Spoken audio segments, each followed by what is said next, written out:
श्रीमद् भगवद गीता, जो महाभारत के भीष्म पर्व का हिस्सा है, मानव जीवन के लिए एक दिव्य और सार्वभौमिक मार्गदर्शन है।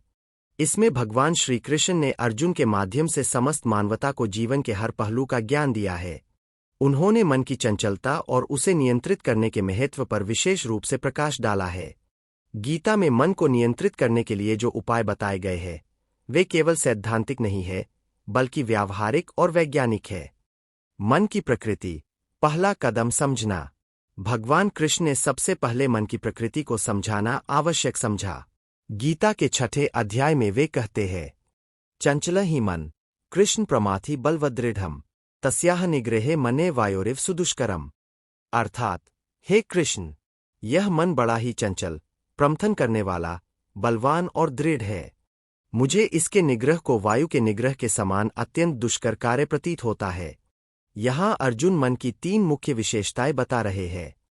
1. चंचलता, मन एक से दूसरे विषय में भागता रहता है। 2. बलवान, इसकी शक्ति अत्यंत प्रबल है, यह इच्छा शक्ति से भी आगे निकल जाता है। 3. दृढ़, एक बार जिस विचार या वासना में जम जाए, उसे छुड़ाना मुश्किल होता है। भगवान कृष्ण इस बात से सहमत है कि मन को नियंत्रित करना कठिन है, लेकिन अभ्यासेन तु कौन्तेय वैराग्येन च गृह्यते, हे कौन्तेय, इस चंचल मन को अभ्यास और वैराग्य के द्वारा वश में किया जा सकता है। इस एक श्लोक में ही मन को नियंत्रित करने का संपूर्ण रहस्य छिपा हुआ है। अभ्यास, निरंतर प्रयास और वैराग्य, आसक्ति का अभाव। मन को नियंत्रित करने के लिए श्री कृष्ण के प्रमुख उपाय। 1. अभ्यास और वैराग्य, प्रैक्टिस एंड डिटैचमेंट। अभ्यास का अर्थ है लगातार प्रयत्न।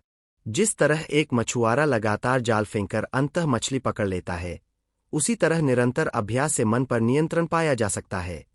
जब मन भटके, तो उसे बार बार वापस लाने का प्रयास करना ही अभ्यास है। वैराग्य का अर्थ है फल की इच्छा छोड़कर कर्म करना। मन के भटकने का मुख्य कारण है इंद्रियों की तृप्ति और फल की आसक्ति।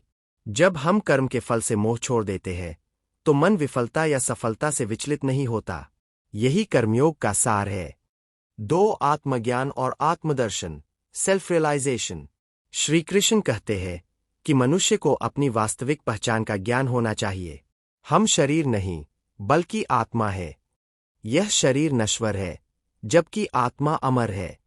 देहि नित्यम वध्योयं देहे सर्वस्य भारत, हे भरतवंशी। यह आत्मा सबके शरीर में नित्य, अवध्य, न मारा जाने वाला है। जब हमें यह ज्ञान हो जाता है कि हमारा वास्तविक स्वरूप आत्मा है, जो शांत, निर्विकार और अनंत है, तो मन की चंचलता स्वत ही कम होने लगती है। हम उस आत्म तत्व में स्थित होना सीखते हैं, जो मन से परे है। 3. इंद्रियों पर नियंत्रण, कंट्रोल ओवर सेंसेस। मन इंद्रियों का स्वामी है, लेकिन इंद्रियां मन को बहकाने का काम करती है। जैसे एक नदी का बहाव समुद्र की ओर होता है, उसी तरह इंद्रियां बाहरी विषयों की ओर भागती है। श्री कृष्ण कहते हैं कि जो व्यक्ति इंद्रियों को वश में कर लेता है, उसका मन स्वत ही नियंत्रित हो जाता है। इंद्रियों को विषयों में भटकने देना मन की शक्ति को कमजोर करता है, जबकि उन पर नियंत्रण मन को बलवान बनाता है। 4. एकाग्रता और ध्यान, कॉन्सेंट्रेशन एंड मेडिटेशन। मन को नियंत्रित करने का सबसे सीधा और प्रभावी उपाय है ध्यान। गीता के 6 अध्याय में भगवान कृष्ण ध्यान योग की विस्तृत व्याख्या करते हैं। वे कहते हैं कि योगींगल एकांत और शुद्ध स्थान पर बैठकर अपने मन और इंद्रियों को वश में करके एकाग्रचित होकर ध्यान करे। ध्यान का उद्देश्य है मन को एक बिंदु पर केंद्रित करना। शुरुआत में मन भटकेगा, लेकिन निरंतर अभ्यास से यह स्थिर होने लगेगा। इस स्थिरता की अवस्था को ही स्थित प्रज्ञ कहा गया है, वह व्यक्ति जिसकी बुद्धि स्थिर हो गई है। 5. भक्ति और समर्पण, डिवोशन एंड सरेंडर। भगवान कृष्ण भक्ति योग को भी मन को नियंत्रित करने का शक्तिशाली माध्यम बताते हैं। जब मन सांसारिक विषयों में लगा रहता है, तो वह चंचल होता है, लेकिन जब उसे भगवान में लगा दिया जाए, तो वही मन शांत और केंद्रित हो जाता है। मन्ना भव मद्भक्तो मद्याजी मां नमस्कुरु। अध्याय 9, श्लोक 34। अर्थात, तू मन से मेरे में ही रह, मेरा भक्त बन, मेरा पूजन कर, मुझे नमस्कार कर। इसका अर्थ है कि अपने सभी विचारों, भावनाओं और कर्मों को ईश्वर को समर्पित कर दो। ऐसा करने से कर्मों का बंधन नहीं होता और मन विचलित नहीं होता। भक्ति की नाव पर सवार होकर मन की तूफानी नदी को पार किया जा सकता है। 6 संबुद्धि की अवस्था, स्टेट ऑफ इक्विनिमिटी। गीता का केंद्रीय संदेश है योग कर्मसु कौशलम, अर्थात कर्मों में कुशलता ही योग है, और यह कुशलता तभी आती है जब मन स्थिर हो। श्री कृष्ण अर्जुन से कहते हैं कि सफलता और फेलियर, लाभ और हानि, सुख और दुख में समान भाव रखने वाला व्यक्ति ही वास्तव में योगी है। खेष्वनुद्विग्नम न सुखेषु विक्तस्पृहा। दुखों में जिसका मन विचलित नहीं होता और सुखों में जिसकी इच्छा नहीं रहती, यह संबुद्धि की अवस्था मन के पूर्ण नियंत्रण का सूचक है। ऐसा व्यक्ति हर परिस्थिति में शांत और केंद्रित रहता है। निष्कर्ष, एक व्यावहारिक मार्गदर्शन। भगवान कृष्ण का ज्ञान केवल सन्यासियों के लिए नहीं है, यह एक गृहस्थ के लिए भी उतना ही प्रासंगिक है।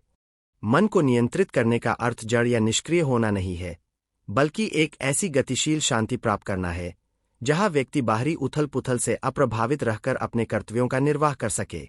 इसके लिए जरूरी नहीं कि कोई एक ही रास्ता अपनाया जाए। अभ्यास, ज्ञान, ध्यान और भक्ति, ये सभी मार्ग अंततः एक ही लक्ष्य की ओर ले जाते हैं। कोई भक्ति के माध्यम से मन को ईश्वर में लगा सकता है, तो कोई ध्यान के माध्यम से उसे शांत कर सकता है। महत्वपूर्ण यह है कि निरंतर प्रयास जारी रखा जाए।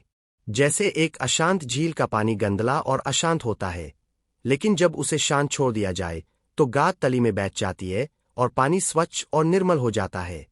उसी तरह अभ्यास और नियंत्रण से मन की अशांति शांत होती है और हमारा वास्तविक शांत और ज्ञानस्वरूप प्रकट होता है। यही श्री कृष्ण द्वारा बताया गया मन को नियंत्रित करने का परम उद्देश्य है।